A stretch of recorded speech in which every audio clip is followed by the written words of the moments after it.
Good evening, folks. My name is Michael Fernandez. Most of you know me at this point in the Bennington County Conservation District, and I think you will all be very glad to take a break from hearing from me. Tonight, we're going to hear from Laura LaPierre from DEC Wetlands Division to talk about the updated wetland maps that are going to be impacting mostly the Batten Hill watershed in Bennington County, but I think the South Lake Champlain Basin as well, which is also within the Bennington County Conservation District. These map updates came into being as a part of Act 121, the Flood Resiliency Act. Flood Safety Act. Flood Safety Act, that's right. So that's all you're gonna hear from me tonight, other than maybe some questions for these fine folks. And Laura, take it away. All right, thanks everyone for joining tonight on a gorgeous day. My name is Laura LaPierre again. I'm the Wetlands Program Manager. We have a small group of, oh, thank you. All right, we always got to start with some audio visual. And how is it on the Teams meeting? Okay, thank you, audience, and on Teams. It looks like we have 8 or 9 folks on joining virtually tonight, and we have a good crowd here in person. So thanks so much for coming out. This is Rebecca Chalmers. She's going to help with the chat room because we'll be taking questions and comments after I provide a brief presentation here. So with that, I'll jump into the presentation, why we're here, why we're updating our wetland maps, show you how to look at those updates so you can look at very specific areas of interest, and then provide comments either within the map or elsewhere. And I'll just start for the folks who are on Teams. Here's the mute button. We might keep you on mute just for the presentation, and then you can raise your hand, put something in the chat, etc., so that you can participate. Okay, so I'll be going over which maps we're updating, the Vermont Significant Wetlands Inventory, where in Vermont we're doing these updates, why we're making these updates, and how to review the draft. And then we'll have time for comments and questions. But if anyone has a question at any point on what you see on the slide, feel free to raise your hand and interject just so, to make sure everything is clear. Yes? Quick question. And could you say your name? Frank? I was just wondering how long presentation of time to investigate the program. How long? I think the presentation is maybe 20 minutes, and then we'll have time for comments and questions. Okay. So we have 3 different wetland maps in the state of Vermont. We have the National Wetlands Inventory, which a lot of the mapping that we recently did has already been adopted to the national map. This is run by the U.S. Fish and Wildlife Service. They have stringent standards that we had to provide for this information, and it includes rivers and lakes as well. You can see that on the NWI website. And it's the origins of the Vermont Significant Wetlands Inventory, which in 1990, when we started protecting wetlands as a state for their significant functions and values, we created a map taking the data from the National Wetlands Inventory. So that way it was clear for individuals where there were significant wetlands that were protected by the state. This VSWI is a regulatory layer. So if there is in fact wetland on the ground where it is mapped, that wetland is protected as significant.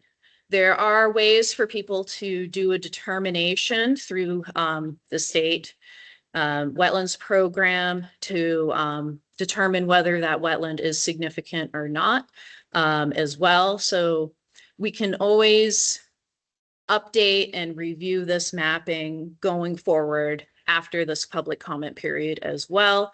We have been updating the VSWI as an agency since 2012.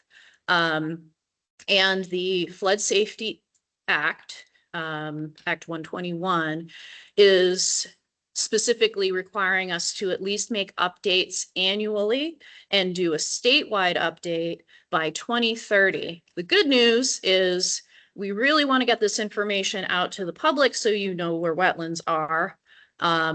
So we're ahead of schedule, and this is the last piece of the statewide larger updates using the National Wetlands Inventory that we're doing in the state. We also have a wetland advisory layer. If you have gone onto the ANR Atlas before, you'll see that's another layer. That's something that is more informal and just a layer that shows you generally where there are wetlands, significant or not significant.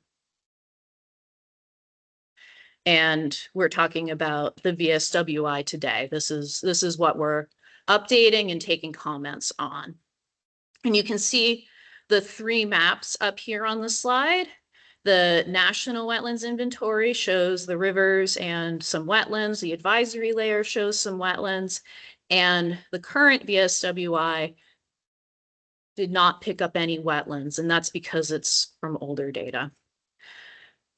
So what we use the maps for is preliminary site assessments. If someone says, hey, I want to build here, we can look at the maps and say, oh, it looks like this northeast corner might be wetland.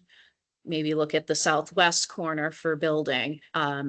We can also use this for park planning, for trails, watershed planning, because wetlands are important for water quality.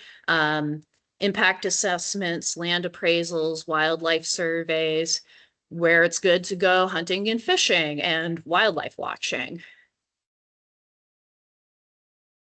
These maps do not do a good job determining absence of wetland on a parcel, which I'll explain a bit further because this is using primarily aerial interpretation.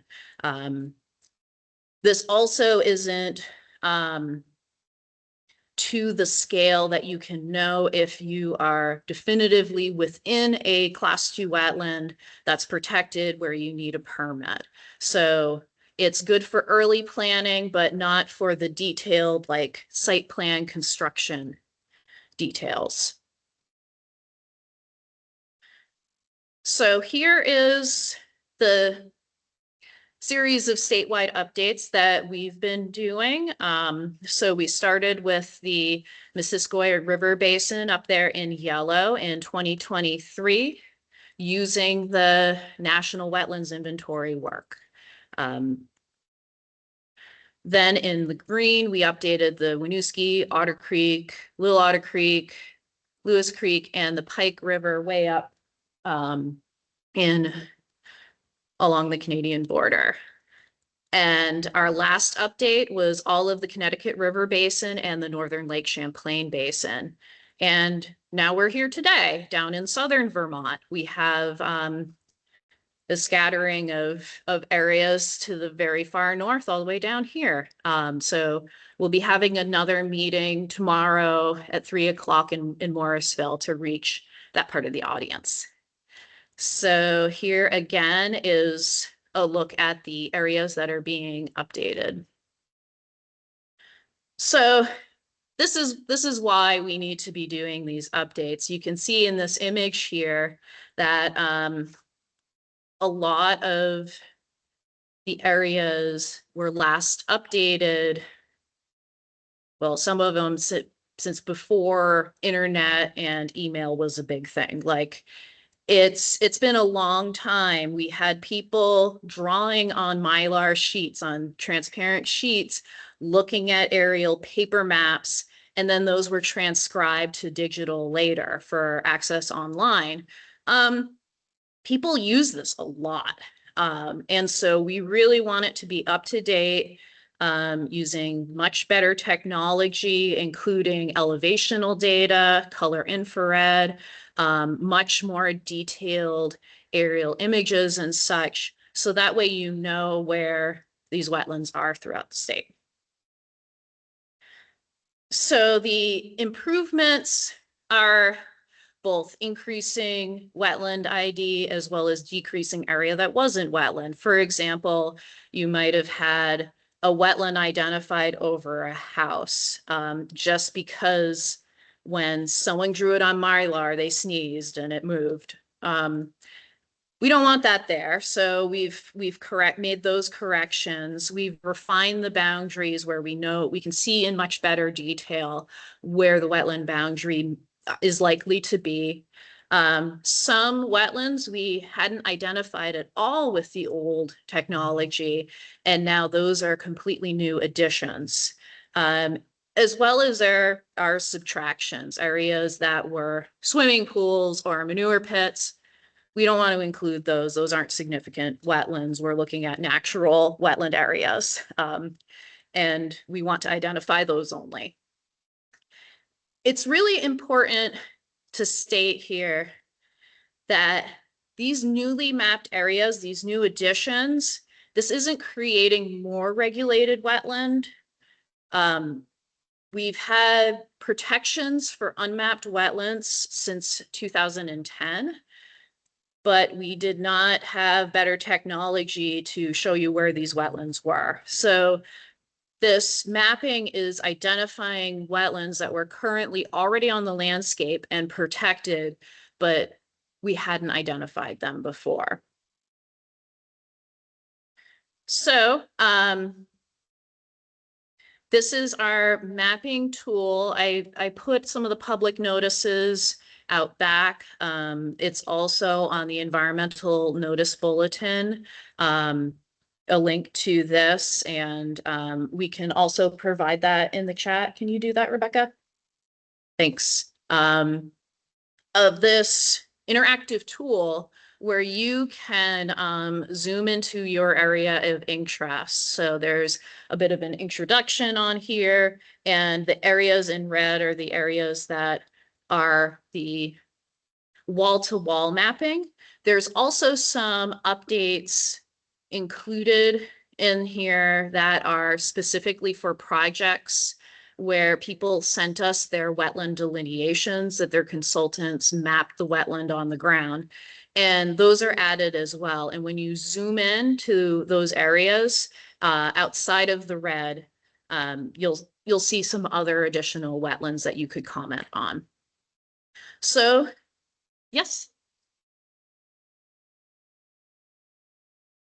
So the area in the red is wall-to-wall mapping, meaning several people, like a small army of people, looked on aerial images from right to left across the red areas and identified wetlands that could be seen at the scale that they were zoomed out to. Generally 1 to 8,000. You have another clarifying question? I think maybe in my next couple of slides, you'll be able to see some of that. One more, and then I'll.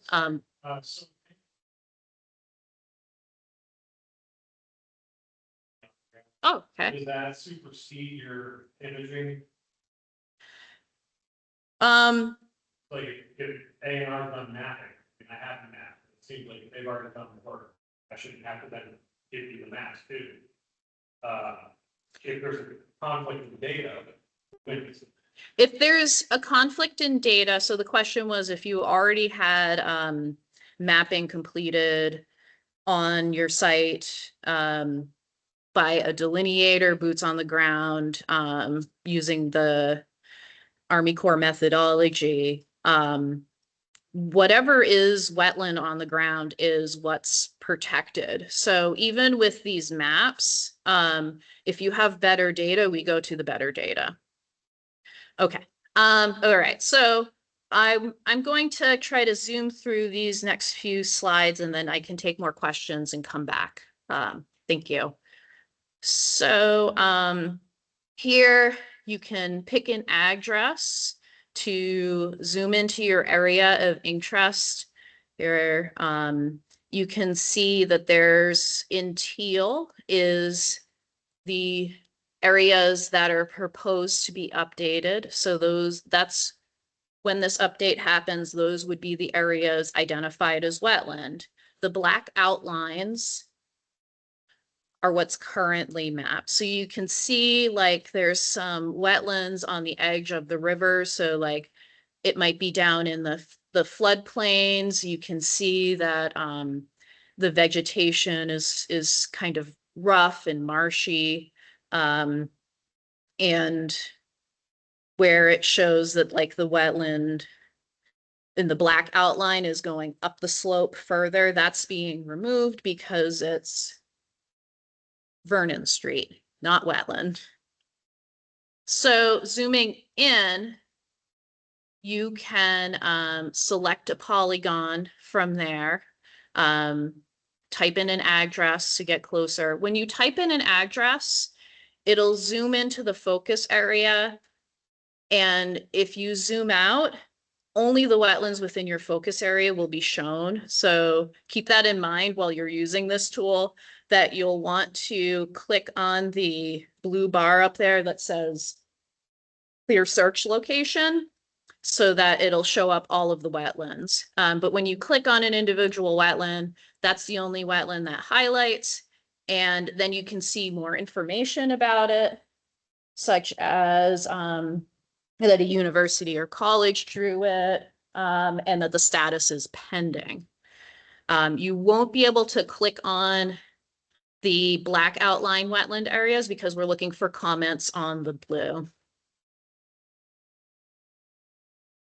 So once you click on the report comment, you'll be taken to this comment screen and you can provide your email address, your comments. We also now have a place where you can put an attachment in there. So if you have a delineation of a wetland that wasn't included on this mapping, you can attach it here. And then we will have your site-specific information. So we can look at that particular site once the public comment period ends, which is July 2nd. And we can review that with our mapping experts and make those updates and let you know what the change has been. So real quick, I just have a couple more slides zooming into the specific areas. We've been doing these by watershed instead of by county. So here's the Lake Memphremagog area. We had over 110 areas assessed in the field. So we had national experts drawing the wetlands, and then our program staff who know the wetlands on the landscape best were going out to different sites and field checking to help them calibrate to make sure that they were doing their best on identifying wetlands. This area of Vermont saw 111% increase in identified wetland area. Again, that isn't more jurisdictional, more protected wetlands. That's just more of the protected wetlands are identified. Here is the Lamoille. There's another 110 locations assessed, 80% increase in identified wetland area. So it's not all the same. Primarily areas that are heavily forested were more undermapped than other parts of the state. And here is Southern Lake Champlain, where there is 96 locations assessed in the field, a 29% increase in identified wetland areas. So by breaking that down by town for you a little bit, Paulette saw a 42% increase in wetlands identified. Castleton saw a 30% increase. and Benson saw a 19% increase. And if you're interested in your specific town, I can give you that later as well, but I just wanted to give you some examples. And then down where we are today, we had 37 locations assessed in the field, and there was a 21% increase in identified wetland areas. So with that, I promised I would keep it short for my presentation. I can go back to any slides if you wish. The written comments for this mapping update are due by July 2nd. You can make those comments on the interactive map that I showed you, or you can go on to the DEC environmental notice bulletin to that specific entry and enter your comments there as well. You can also give a comment today in person or online.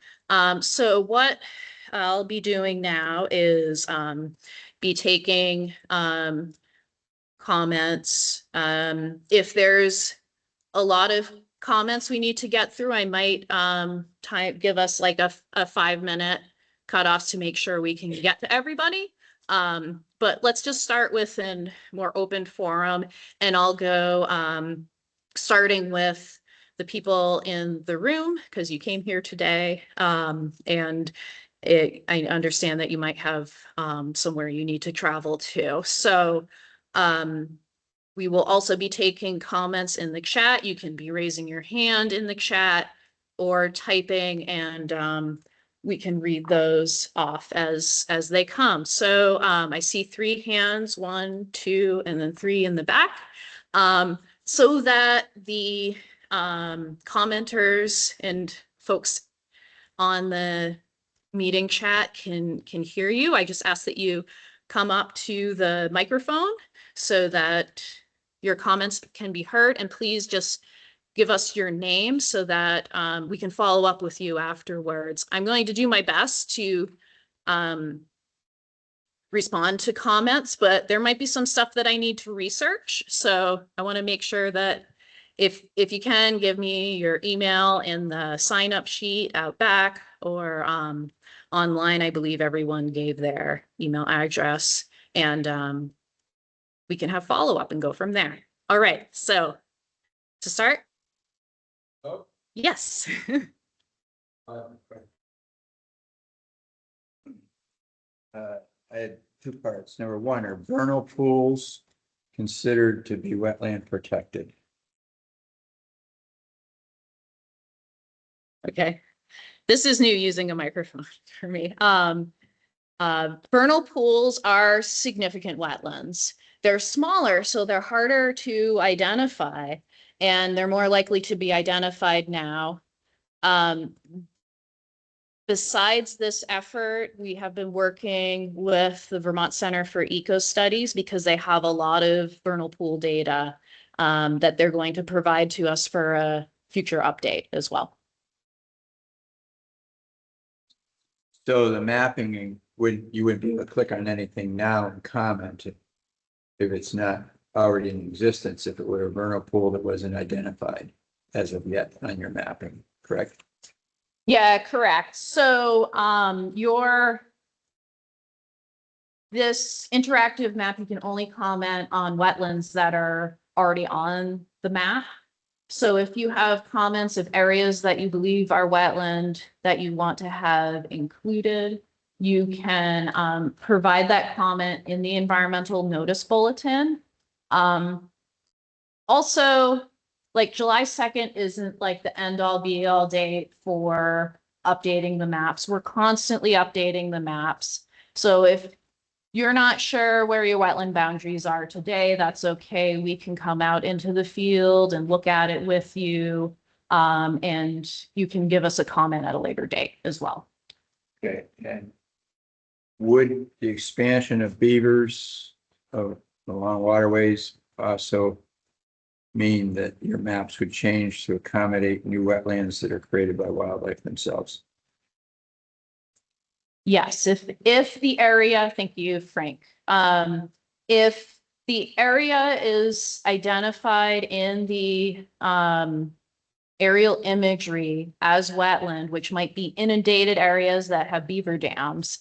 Those would have been included. It's what was wetland at the time of the aerial interpretation. Just some tech. Okay, yep. Just so people know, the mic does actually work if you talk into it. So we want to be able to hear in the cameras in the back and with people facing away. If we can try and talk into the mic so we can all hear what people are saying, that would be fantastic.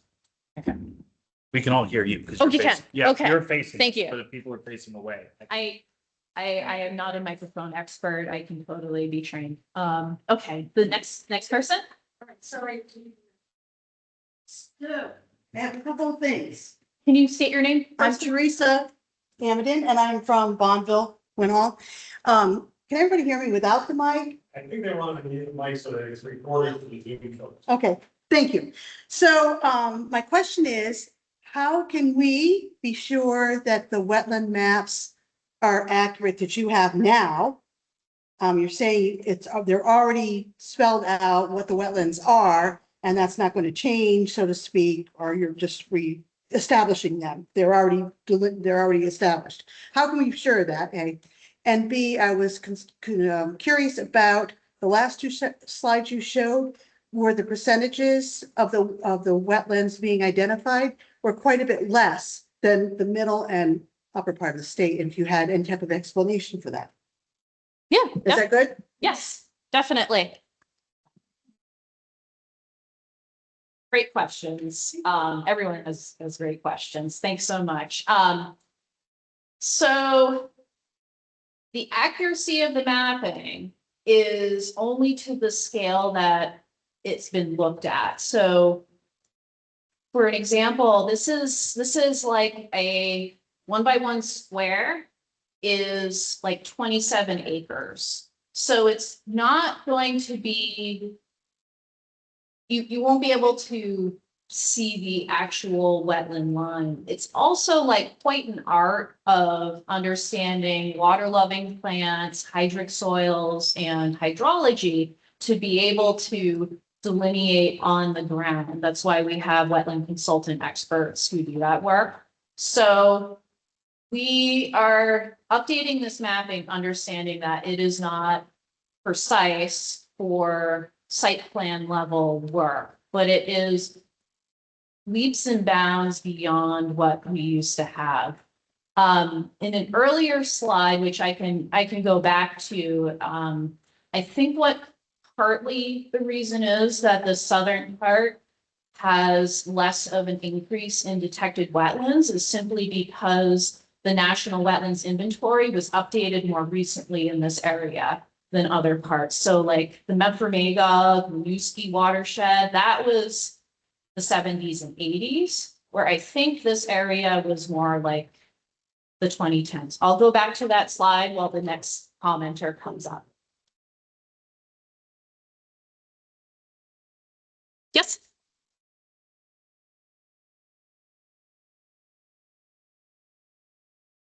Yep.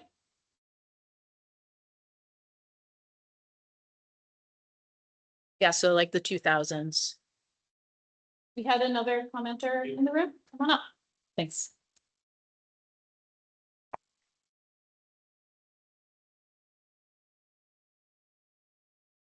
Hi, I'm Garrett Siegel. I'm a planner here in Arlington.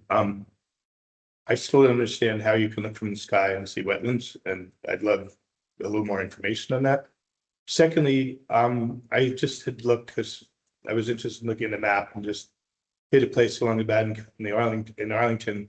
If something is in a black box, does that mean it's disappearing if there's a green area delineated inside it?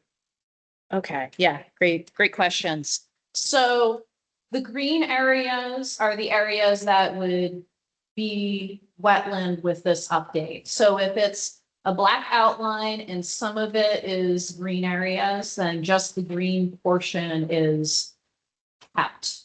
And then the stuff that's outside of the black is also kept. With aerial interpretation, I can post on the public comments and also send to you our methodology. I'm realizing I don't have slides that like really show the distinction, but when you are looking at aerial imagery, you can see changes in vegetation where like tamarack trees are like a puffy pink color if you're using color infrared. Reed canary grass, which is a wetland grass, shows as yellow. A lot of times on leaf on type aerial images. You can also see water staining in fields. And just topographical breaks as well. We have a lot of good LiDAR data that's been flown that shows the detailed elevation changes. So all of that information was used, as well as we were able to compare it with a lot of the delineations that were done by wetland professionals to help the aerial interpreters gauge those types of things. So like the skills needed for aerial interpretation goes all the way from like, it's easy to see a pond using aerial imagery, but then when you start getting forested areas, like seepage forests that are on slopes, those become really difficult to identify. And so we really made an effort, especially to do field checks in those sorts of areas to work on accuracy. And again, I can send you more information later. Property looking at, that is it. So the follow-up question was whether we inform landowners when we go on their property. We do not go on people's property without their permission.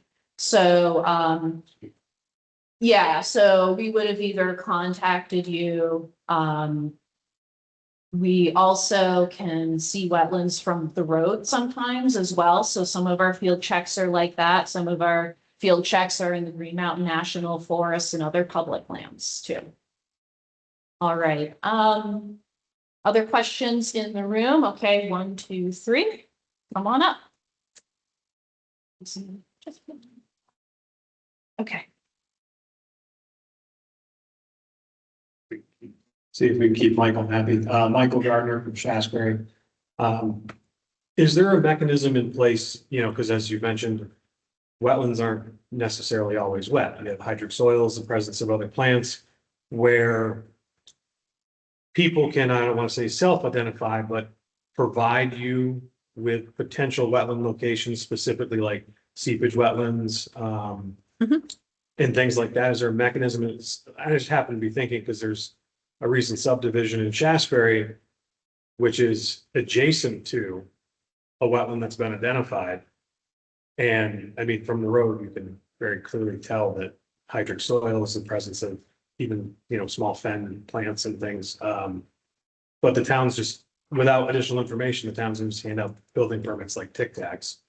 And then I think my second question is, how are you guys articulating this to the towns so that they aren't handing out building permits like Tic Tacs? All right.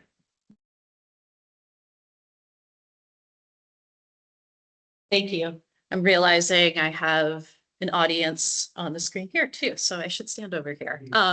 Yeah, so we've are constantly making an effort to let town zoning, town clerks understand that the wetland rules are in existence and any activity within a significant wetland or 50-foot buffer zone may need a permit unless it's an allowed use.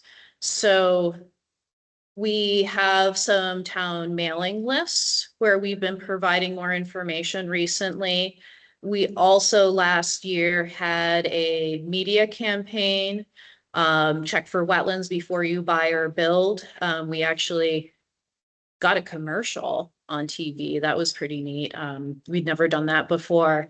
There's some of those materials are included next to the sign-up sheet for those of you who are here today.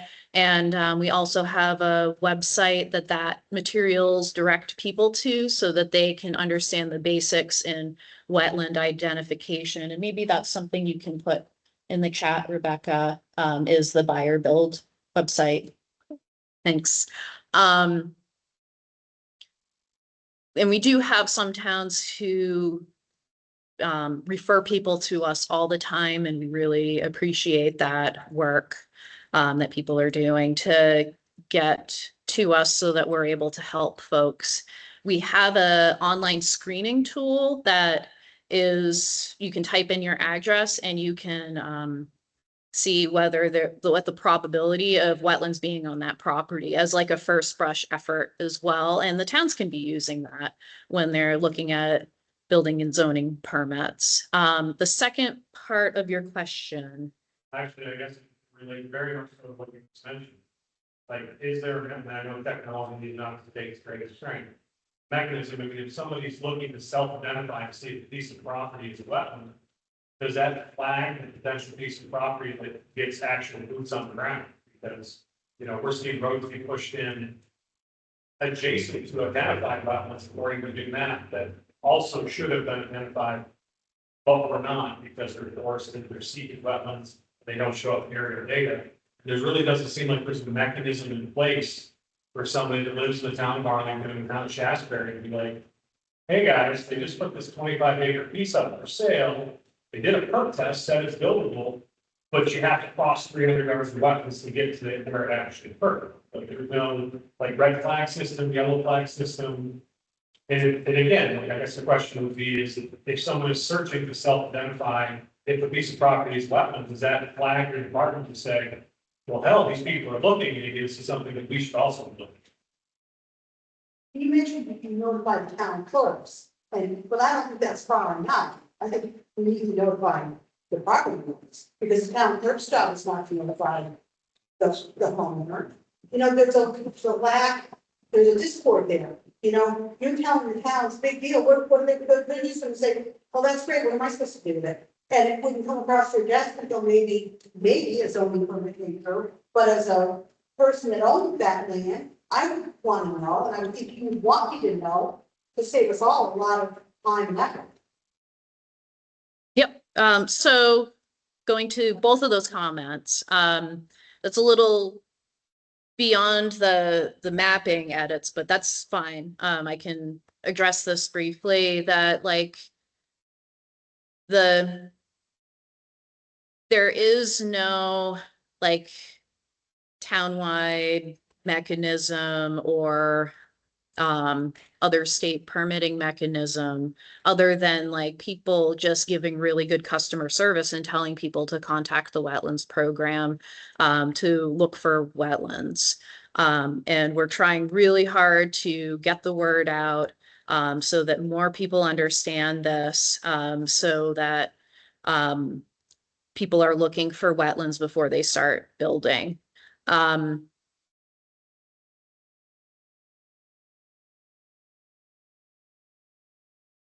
I could say a lot more, but I think that that's another way is when there's an Act 250 permit.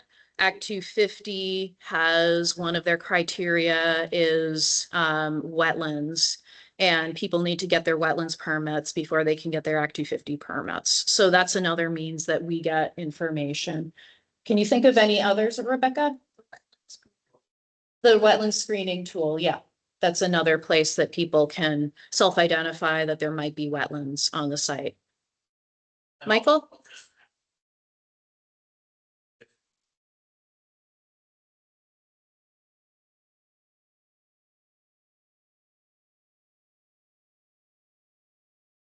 Legal assistance or water division is trained in wetland writing.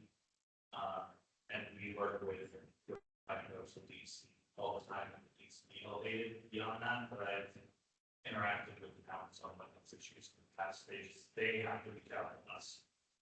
We don't have the capacity to go in. They have There's a request that would love to hear what Michael was saying. Can you repeat that quickly?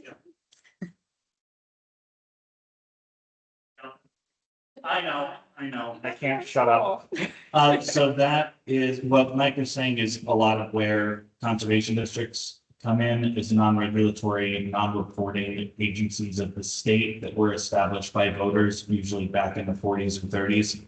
So if towns want district assistance, whether it's a planning commission or a DRB, towns should reach out to us through our website. We'll send either me or Corinne Britton, our Clean Water Program Director, out to do kind of a friendly wetland audit. And if it needs to be elevated to the watershed division, we can help elevate it to the watershed division. All right, thank you. Many eyes and ears make lighter work, so thank you for that. And we do also have free services, like we get a lot of requests for looking for wetlands, so we tend to look at folks who need to get permits first for doing those site visits, but that's another thing that folks in our program can do, as well as desktop reviews for you. We can zoom in closer on that aerial imagery and give you even more accurate information, but still not boots on the ground, but a lot closer. So 1, 2, and 3, I think I saw for hands. So come back up, Frank. Somebody hasn't spoken out for. Oh, thank you. I don't believe either of you have yet. So you two can go first and then Frank will come. Thank you for that. Thank you very much. Appreciate that.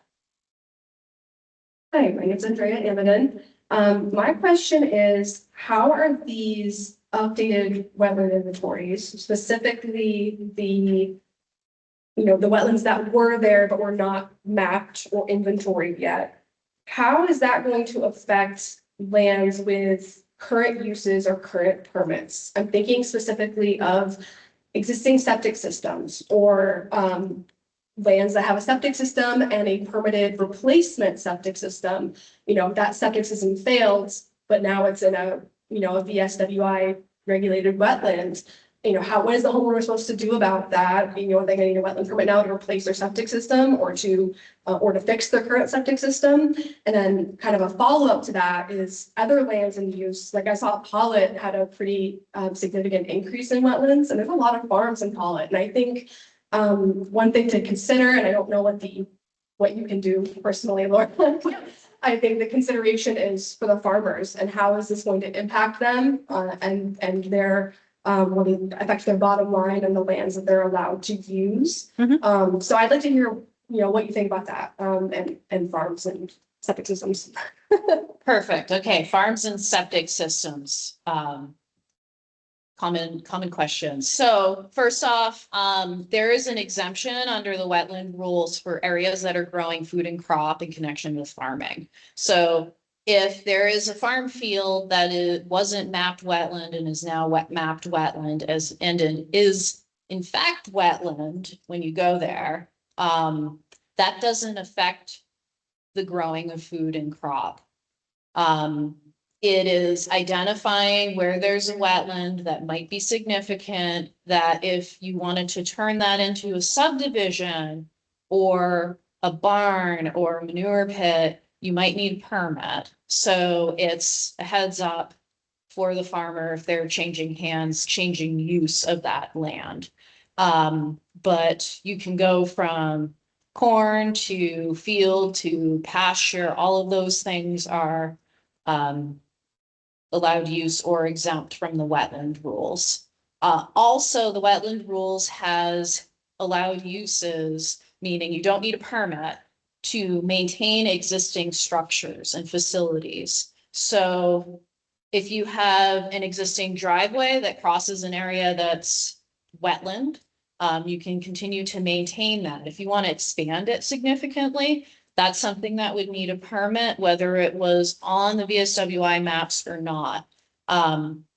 So for those folks who have existing septic that may fail, they now have better information on where the wetlands are, and wetlands make bad sites for septic, honestly. And So it's good information and we always work with the landowner for the best fit situation.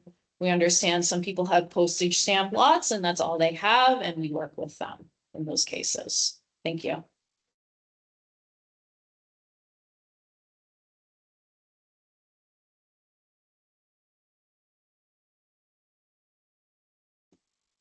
Curtis Merrill in Shaftesbury. I have seen the new wetland designations on my property, and I agree with what the new designated wetlands are, in fact, wetlands. But there is a historic area in a, I don't know, quarter of an acre spot in my field, which has been identified as a wetland, and I do not agree with that. It's in a side pasture next to my house. Can I make a comment on that historic wetland on this site for until July? Yes. Yep, so you can make a comment on that now. We can look at it. If we need to go to your site, we may update the maps and come to your site at a later time to make those changes. But if you have plans in that area for constructing, we would certainly expedite our review for that area. Just possible, Yeah, you want to correct. septic field Okay. replacement if necessary. Okay, yeah, we can definitely work with you on that. Okay, thank you, Frank. I don't think you understood. She can do the drill down probably now for at least a preliminary one, I imagine, right? You can zoom in on it and show how that works. Yep. To get a better idea right now and so to expedite your question. The other thing, what I was, when you were talking about planning and siting, you know, that's a big thing. And somebody would like to know ahead of time before they get too far into a project. If it's wetland and kind of cost some money with 45 or later, you want to know more earlier. And what I brought up before, I was talking to somebody in Germany. Right, I can't hear you, not only 20 feet away. That was good. When I was generally talking about earlier was that I was I'm on the Paul Planning Commission, and we were entertained with the LURB mapping for 181. The select board actually wasn't reviewed by the Planning Commission beforehand. And so when the select board was looking at it, which was brought in down by the Broad Regional Planning Commission, what we saw was just blobs where you would have transition development areas or development areas with transition infill. Question is what infill meant there. You know, sounds like filling wetlands is what it sounded like. That's one question.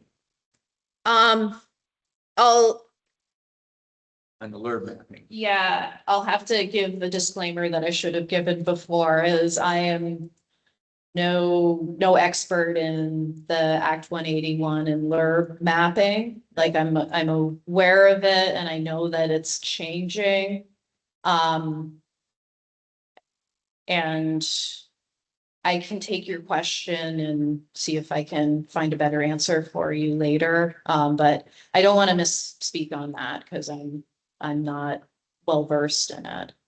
I do know that the wetland maps can help people understand where there's natural areas for figuring out the best zoning and such, but beyond that, I better not speak further to that.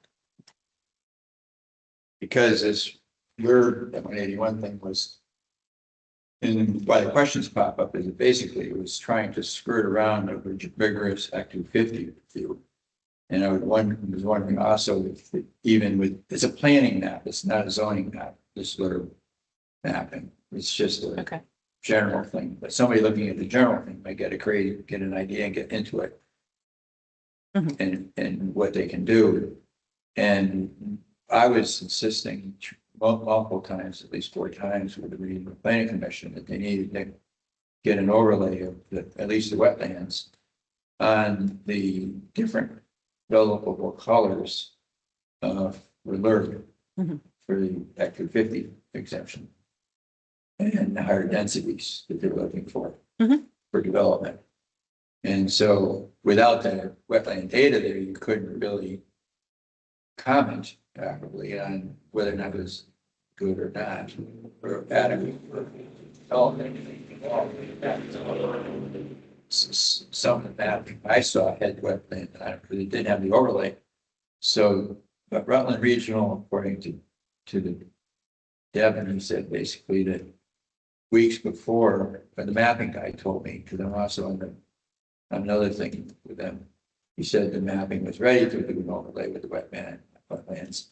Then at one of their hearings, the review of the Regional Planning Commission's plan for the future, 2026 development of this, he said, we're not going to include the wetland.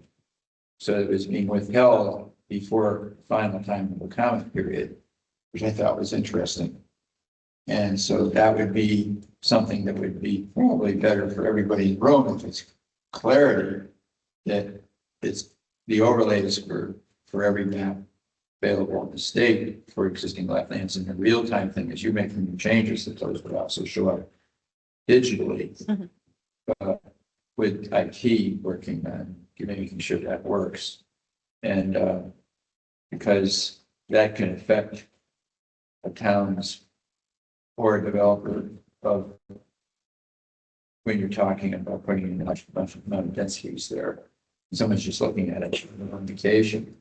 Mhm. And I was looking at basically an entire color region in one area of Holland that was mapped in the LERB map that ultimately the planning commission voted unanimously that it be removed and go back to our standard zoning map. Mhm. And which we already planned for 10 acres up, 10 acre zoning, which would, you know, you have to have septic permits and stuff like this, which you would run into your wetland issues then. And also we were looking at the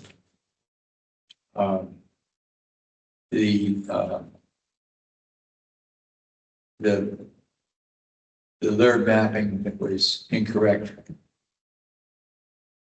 with the questions whether or not we can update that. And so the planning commission, as I said, voted unanimously and passed that to the select board. And then the select board voted unanimously. But by that time we were past the date of a change, okay, to the LERB mapping. And whereas it was on earlier on, we could have made those things and popped up. And so everybody in the town voted unanimously that the colors be taken off LERB map, but they're still there Yeah. because of what we know is there. It's not showing up on any map, and they didn't see it when they were mapping it at the Regional Planning Commission. Okay. All right, thanks. Yeah, so any of these wetland maps can be overlaid with any other zoning or other map layers like flood zones and natural communities and things like that. So it will be publicly available once it's updated. And also if someone needs this draft map on ArcGIS, we can provide that layer to you. And Michael, you have your hand raised, and I think Rebecca, you have some in the chat as well. 7 more minutes and there's 3 questions. Oh, okay. All right. Can you make that?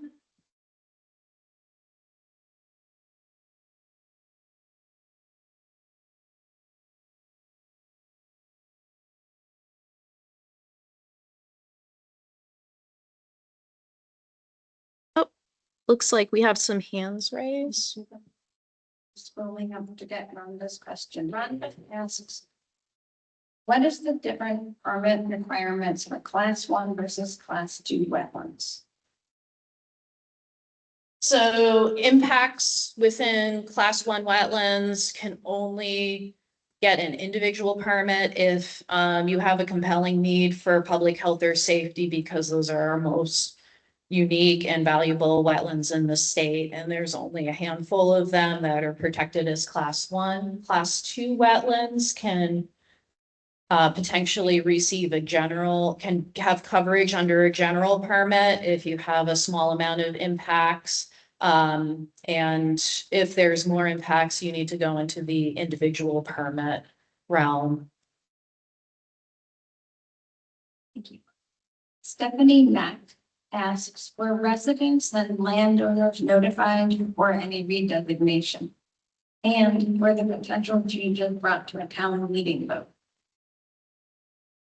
So the changes are, in statute, we have strict requirements for how we're to notice wetland map updates, and that is through a statewide notice, not an individual by individual notice. You can imagine when we're updating thousands of acres of wetland area, we just don't have the administrative horsepower to identify each individual landowner. We're doing our best with having newspaper notices, press releases, Facebook posts, all of you who might be helping spread the word, thank you, because we just simply don't have the capacity, and understand that having better identification tools of wetlands helps everyone. And we can certainly, for anyone who finds out later that they have mapping on their property, we can go out there and we can make edits based off of what's actually on the ground as well. So thank you for that comment. Stephanie Mack asks, does this new software show the projected 30/30 or 50/560 rule designations and then overlay to the wetlands? It does not. This is just the wetland polygons, the palustrine wetlands, so no rivers or lakes are included. If there is a 30/30 layer, someone can certainly overlay that if they have the ability to use GIS. Steve Nichols asks, why does the state feel they have to have so much control over municipalities who work very hard on new town plan? We're taking more and more away from landowners.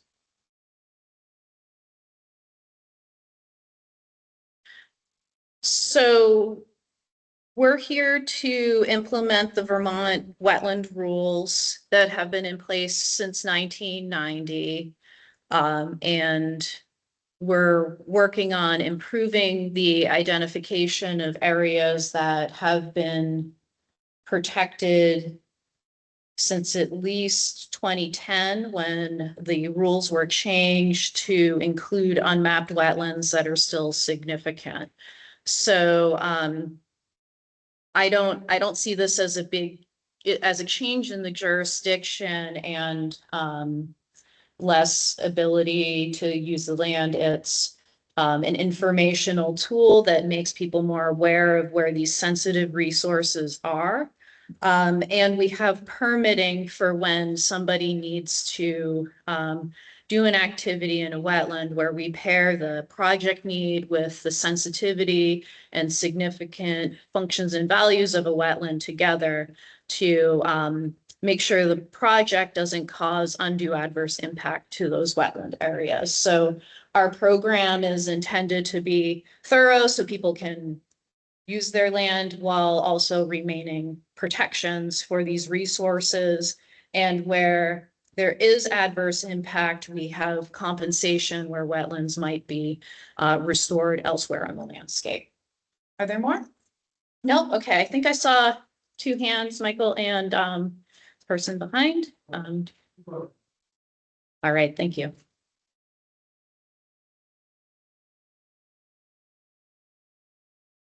Will Greer, North Bennington. I have a question about something that you had said. Oh, sorry. Yeah, no, sorry. I'm making sure I have this here. When you said we don't have the capacity to notify each affected landowner, I don't think I misquoted you there. I'm curious, despite the fact that you can't individually notify landowners, why these changes to the wetland maps, how that is within your capacity right now to be able to do that when it can't be a full process where people are notified.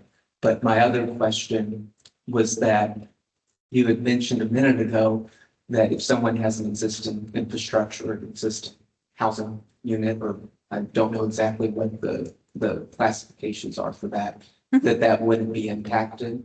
But what about someone who's purchased a piece of land and they're preparing to go through the process of permit? Do they have to go through a permit amendment process if now their land is identified as a wetland? Okay, great. Yeah.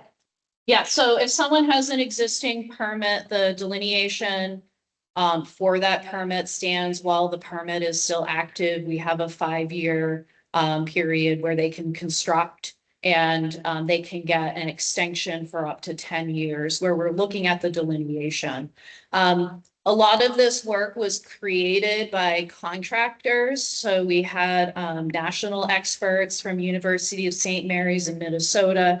They came out to Vermont and they did a couple of tours to make sure they were getting it right. But they've done national wetlands mapping in almost every state in the nation. They did not so we had the funds from the US EPA, US Fish and Wildlife Service, as well as some state funds to contract out that work. We could not have done that within house. And we didn't have the capacity to do it parcel by parcel. And because the mapping is not a zoning layer, like the polygons aren't end all be all, like you have to stay away from this. This is a general approximation of where the resource is. And when the maps are updated or as the areas continue to be mapped, anyone can call us up and ask us about boots on the ground, where the wetland actually is. For identification. And there have always been plenty of people who have wetlands on their parcel that weren't mapped, that were still protected. So we feel that just adding to the statewide layer and doing a statewide notice and such, we're still getting the word out a lot better than we were previously. Thank you. Well, I mean, I could answer those questions because the data is terrible. Can you come up? Okay. I know we're running short on time, but I can answer your question, Will. It's your own town. Town of Bennington hasn't updated their information with the Vermont Center for Geographic Studies in 20 years. I've been pestering John Antagononi or whatever his name is to have it done. All the parcel data is wrong. If there's been a property transfer in Bennington or a boundary line adjustment, they'd be sending all the information to the wrong landowners. We have 120 acres in Bennington, and our senile neighbor keeps giving people permission to hunt it, and he hasn't owned it in 10 years. So until the towns get on board, I mean, I'm on the board for Glastonbury. We update. Bennington is the largest town, which Old Bennington you're part of, that hasn't updated their data and really has no intention to, because they don't want to spend the money, because they don't understand that not only this flows through the Vermont GIS stuff and the ANR website, it also flows through apps like Onyx and all the hiking apps and the fishing apps. They don't care. So they'd be sending information to the wrong landowners if they did it individually. And it's not gonna cost many people, right? Very rare. All right. Michael. Just a bit in from the district. I'm just looking over your wetland plants, and some of this raises some concern for us. As some of you might know, the Conservation District set a goal 4 years ago to establish 1,000 acres of agroforestry parcels in Bennington County to counteract flooding and increase food security.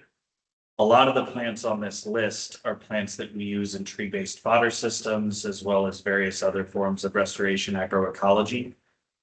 So how, and one of the other things we do is use a lot of contour compliant landforms. So we do subsoil ripping, we build swales. anything we can do to slow and spread the distribution of precipitation.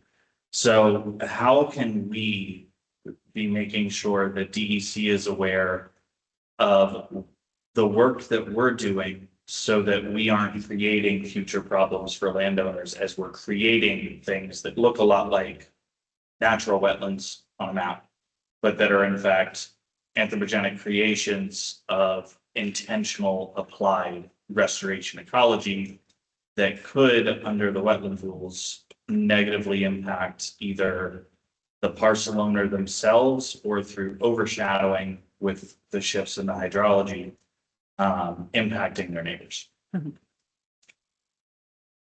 That's a great question, and I think we should follow up after this meeting for sure. But we do have an allowed use for restoration of wetlands, so restoring wetlands or streams and dam removal type projects are all things that are an allowed use that wouldn't require a permit, but it sounds like you have some specifics there, so we can follow up later. It looks like we're at time. So thanks everybody. I am going to end the meeting here, and I can certainly stick around to chat for a bit as well. And again, if you have comments that you think of when you get home or next week, know that the public comment period is open until July 2nd. And you can provide your comments in writing that way through the environmental notice bulletin or through the mapping tool that I showed you. And certainly if you don't get to it now, you can talk with us later as well for improvements to the wetland mapping. So thank you everybody for joining, and I will end the meeting now and see you all later. Thank you. Bye. Second.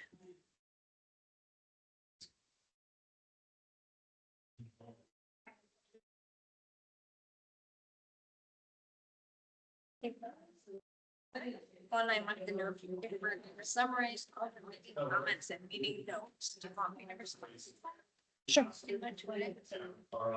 There will be a response summary. Sorry, I can't find my mouse. On the top. It's on the top, it's right near, yeah, there. Scroll back. Okay, here we go. I needed to get a